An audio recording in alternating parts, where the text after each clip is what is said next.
This is the day the Lord has made. Let us rejoice and be glad in it. It's good to have our visitors here this morning. Glad you're sticking around for a couple more weeks. It's always great to have you here. I want to thank Vern for leading his first song this morning. I forgot to communicate with him, but he led the song that I needed anyway for our lesson, as you'll see later on as we get into it. So thank you. It's strange how we are always so connected with things.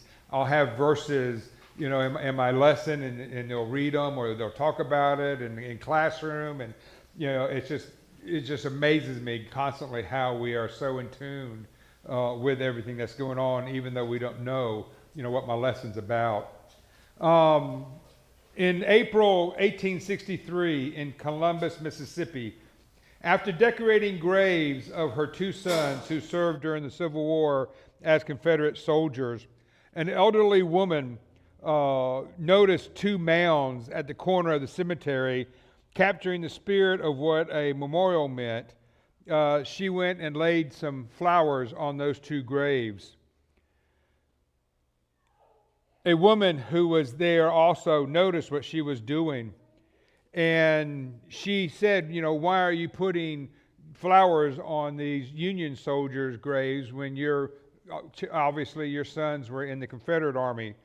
And she says that, don't you know that up in the north somewhere there is a young mother or a young wife mourning for them as we do for our own lost sons? That little band of ladies set in motion what became known as Memorial Day. Memorial Day is set aside each year to remember those who gave their lives in the armed forces. We remember those who died on faraway battlefields to bring freedom and democracy to us today. We commemorate their actions by honoring them in ceremonies across the land.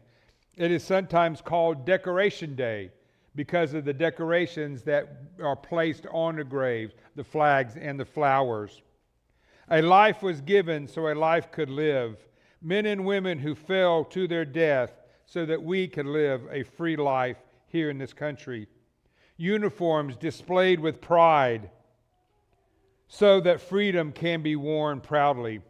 We are addressing Memorial Day not just as an extension of a 3-day weekend.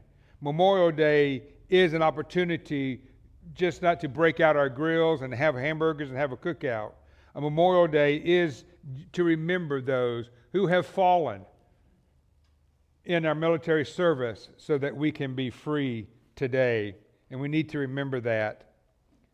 When was the last time that you had trouble communicating with someone? It happens to us all the time. Maybe it is because we don't understand the other person's language or culture. Maybe it is because a word can mean different things to different people. Maybe the other person didn't understand the question or statement that you made. There's an old joke that is used to be popular around the Pentagon of the armed forces because they're having trouble doing joint exercises because terms mean different things between the services. For example, if you told a Navy personnel to secure a building, they would turn off the lights and lock the doors. Army personnel would occupy the building so that nobody else could enter it.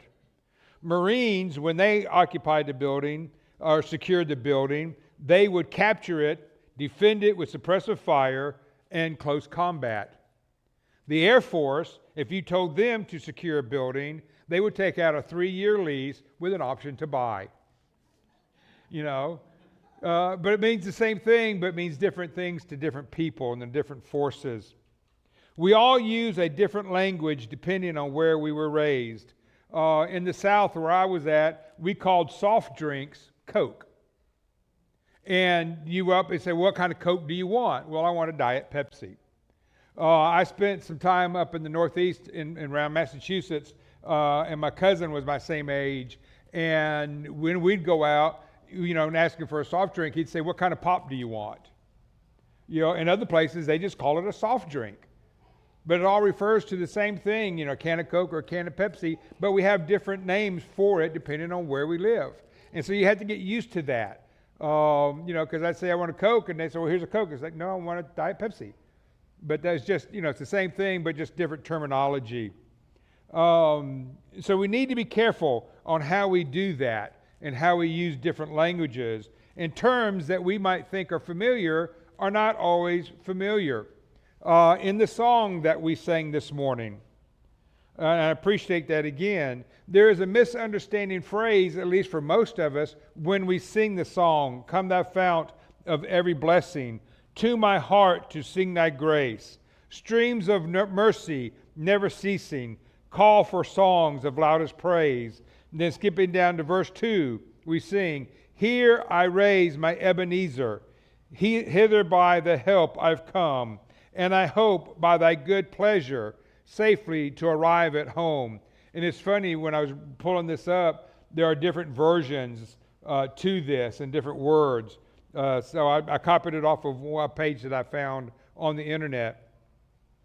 Have you ever wondered what the phrase here is, "Here I raise my Ebenezer"? Have you ever thought of that? Has it ever sounded strange? It always has to me, not truly understanding it. It's a beautiful song and beautiful lyrics, but that line actually comes from a single Old Testament verse. I hope that after today, whenever you are overwhelmed by life or tempted to give up in discouragement, that you will repeat that strange phrase to yourself. "Here I raise my Ebenezer." Or maybe just use that one word and just say Ebenezer. And if somebody hears you, they're going to wonder why you're talking about, Christmas Carol, Ebenezer Scrooge. But you're going to know differently as we go through this lesson today. Let's look at 1 Samuel 7. The verse that we're going to talk about is down in verse 12, but I want us to read most of chapter 7 so that we get an understanding of what is going on here. Chapter 7, verse 1 is something that we covered last week, and referring to the Ark of the Covenant going to Abinadab's house up on the hill. And then we're going to start here in verse 3. Then Samuel spoke to all the house of Israel, saying, "If you return to the Lord with all your hearts, then put away the foreign gods and the Ashtaroths." What is the Ashtaroth?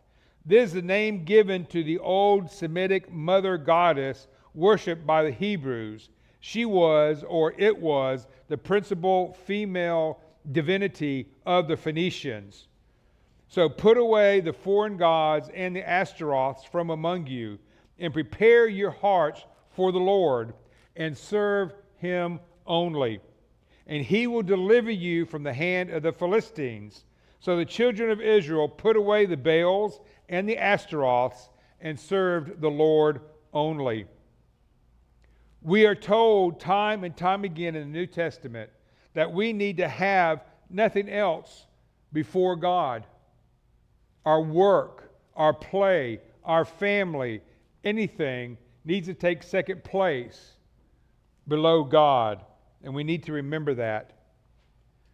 Verse 5, "And Samuel said, Gather all Israel to Mizpah, and I will pray to the Lord for you. So they gathered together at Mizpah, drew water, and poured it out before the Lord. And they fasted that day, and said there, We have sinned against the Lord.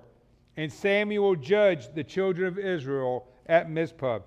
A key point here is that the Israelites realized that they had sinned by worshiping the idols. They admit this fact to Samuel, and then they were judged by Samuel.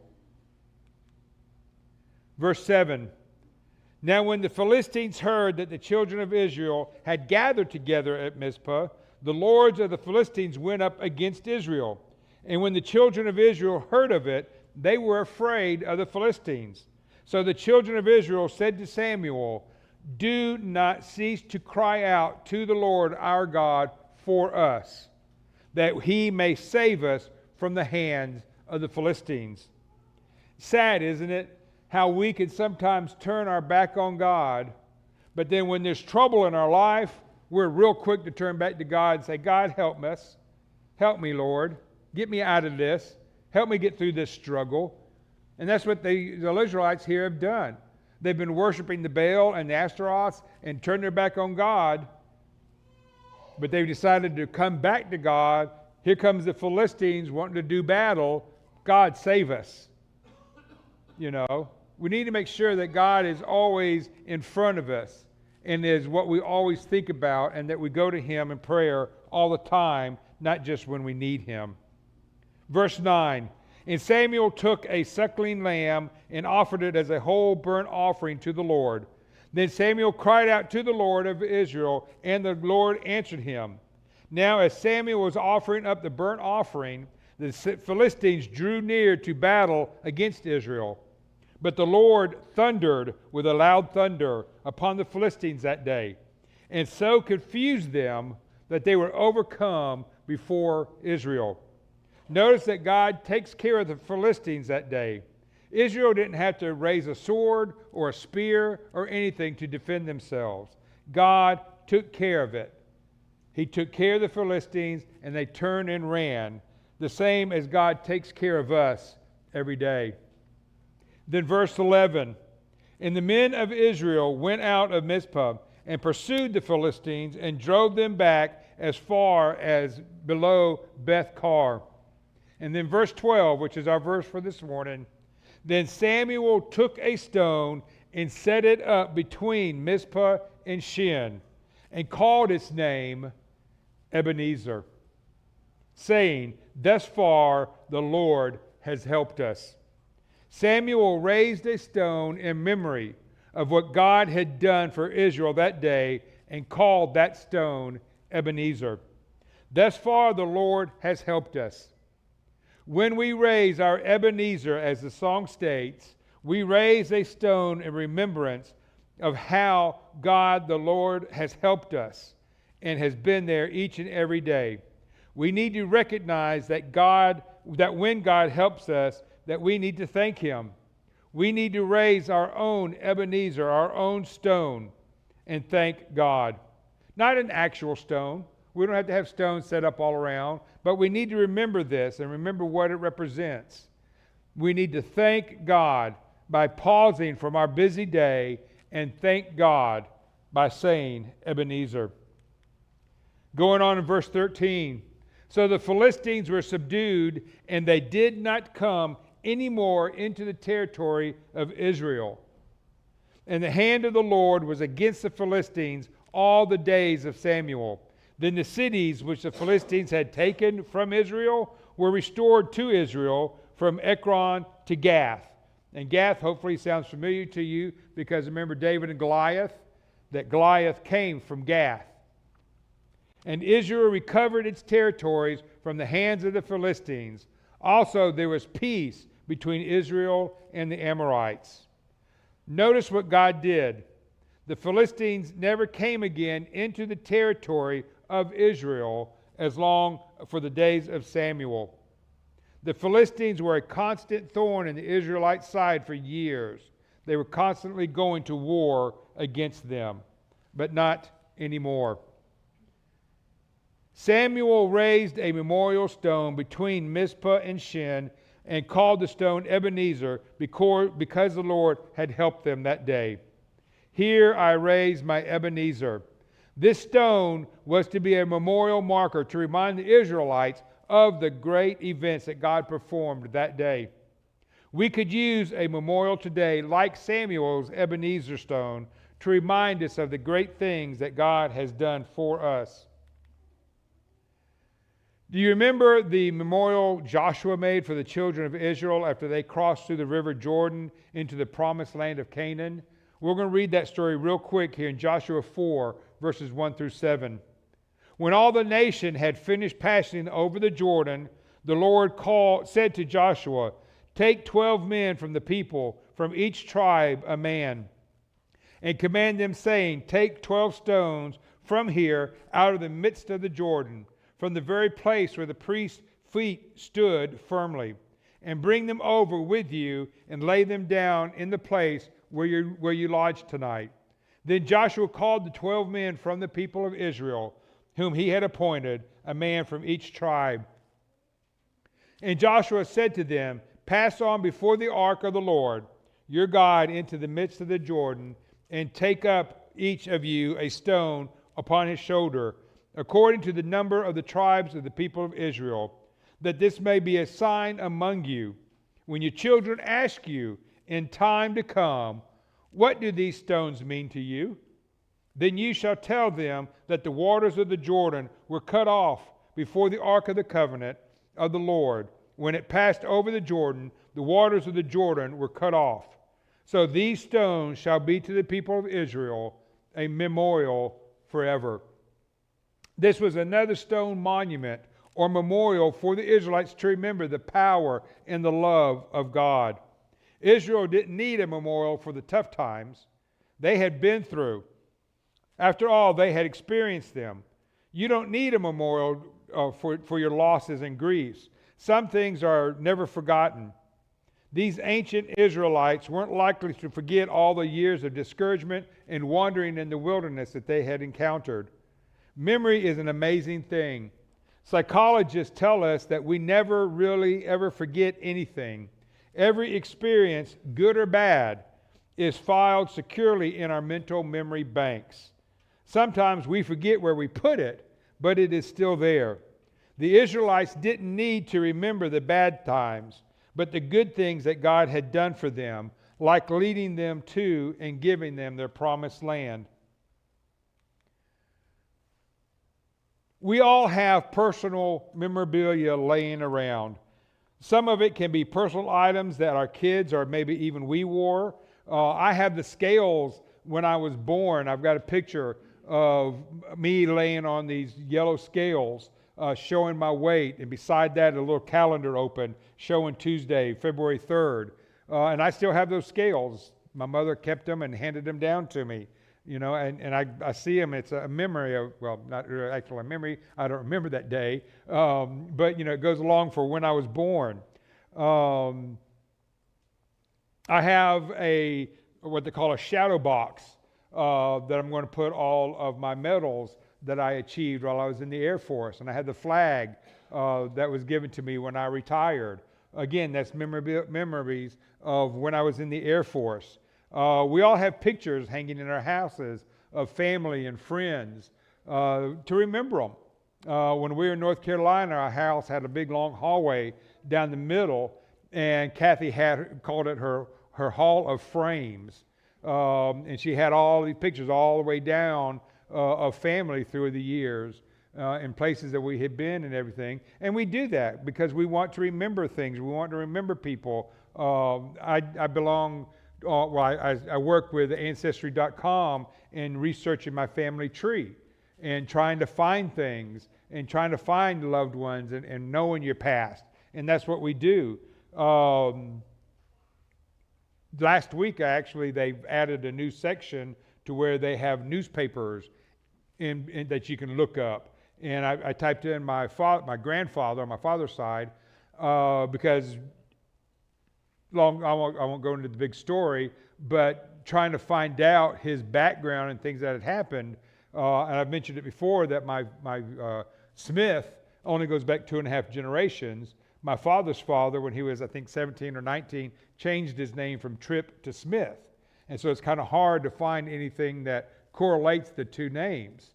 And just so happened last weekend, I found the Pensacola News Journal of his fatal accident that he had when he was driving the Try Me bottling truck and crashed it into a logging train, and it killed him instantly. Well, I now have the actual newspaper article from that. But again, that's things that we collect as memorabilia. You might have a notebook or something of newspaper reports and articles and things. My mother cut out one when I was in, I think it was first grade. It was Valentine's Day, and I've got Debbie Haber on one side and Donna Reynolds on the other, and we're cutting out Valentine's Day. I went to a Christian school, and the paper came by and took a picture of us cutting that out and did an advertisement or whatever for the school. And I've got that picture. But we do that. We collect things, memorabilia, and things to remember. Maybe something when you've gone on vacation.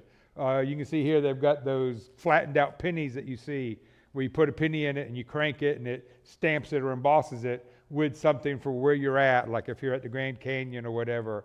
And I've collected some of those.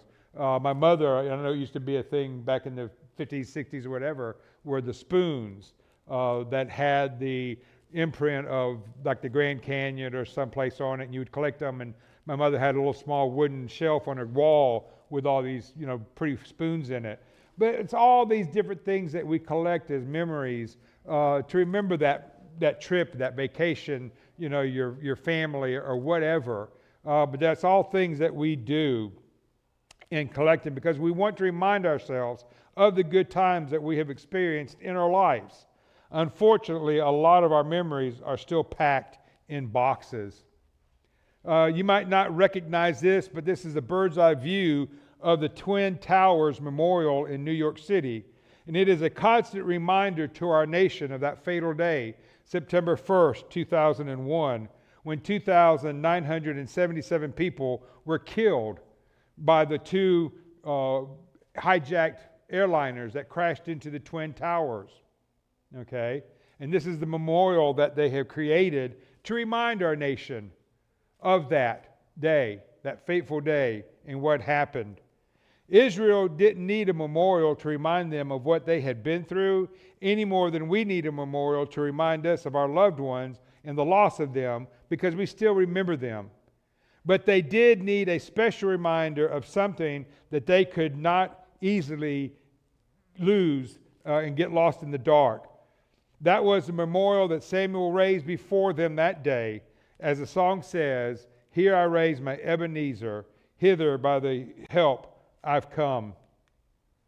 The memorial of the hard times remain. So can the memory of God's faithfulness. That was Samuel's challenge. He wanted his people to not only remember what they had been through, but he wanted them to never forget the Lord who had seen them through it. God has helped you. He was helping you in the good times. Those good memories, those days and years shared with your loved ones are all a gift of God. He gave them to you. He granted the laughter and the joy. He was helping you share those good times. He was with you in the hard times too. Oh, how hard those days, those dark days would have been if the Lord had not been there and you were having to shelter it and shoulder it, everything by yourself. He was the one who sent the neighbors and friends with the kind words and warm embrace. He gave you the strength you needed when you needed it. He was there even when you didn't think you could handle anything or another disappointment, but you did. Because He helped you, here we raise our Ebenezer. Thus far, God has helped us. The Old Testament psalm sang of this help. I lift my eyes unto the hills. Where does my help come from? My help comes from the Lord, the maker of heaven and earth. We are all familiar with this poem, The Footprints in the Sand. One night a man dreamed a dream. He was walking along the beach with the Lord. Across the dark sky flashed scenes from his life. For each scene I noticed two sets of footprints in the sand, one belonging to me and one to the Lord. When the last scene of his life flashed before him, he looked back at the footprints in the sand. He noticed that many times along the path of his life, there was only one set of footprints. He also noticed that it happened at the lowest and saddest times of his life. This really bothered him, and he questioned the Lord about it. Lord, you said that once I decided to follow you, you would walk with me all the way. But I have noticed that during the most troublesome times of my life, there is only one set of footprints. I don't understand why, when I needed you the most, that you would leave me. The Lord replied, my precious child, I love you, and I would never leave you. During your times of trials and suffering, when you only see one set of footprints in the sand, that is when I carried you. God will always be there. God will never let us down. God knows best. We need to remember that every day of our lives, we also need to remember to thank God for all that He has done for us and still does for us. It wouldn't hurt to raise an Ebenezer from time to time to help us to remember those times.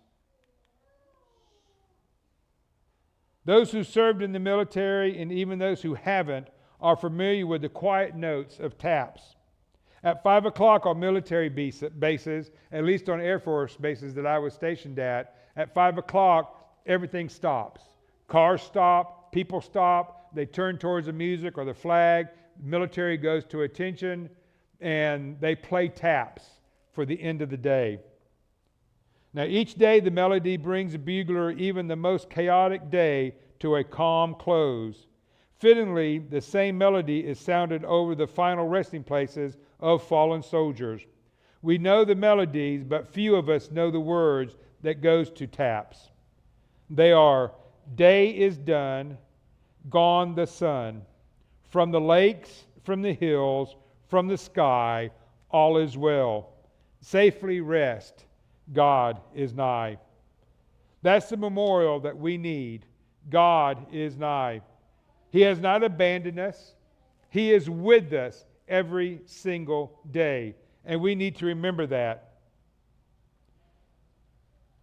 That's the truth that we must not forget. That's a precious promise that we must memorialize for the next generation and the one after that. Here we raise our Ebenezer. Thus far, the Lord has helped us. Sometimes we forget the true meaning behind Memorial Day. All we think about is a paid 3-day vacation or short weekend that we're going to get. Let's not forget all the military members who lost their life so that we can live free today. Let's also not forget our Ebenezer stone and remember what God has done for us each and every day. Let's remember how God has helped us through our good times and our bad. God will always be there no matter what. It is up to us to see and to feel God in our lives. So whenever we sing this song again, let's remember what our Ebenezer is and why we raise it.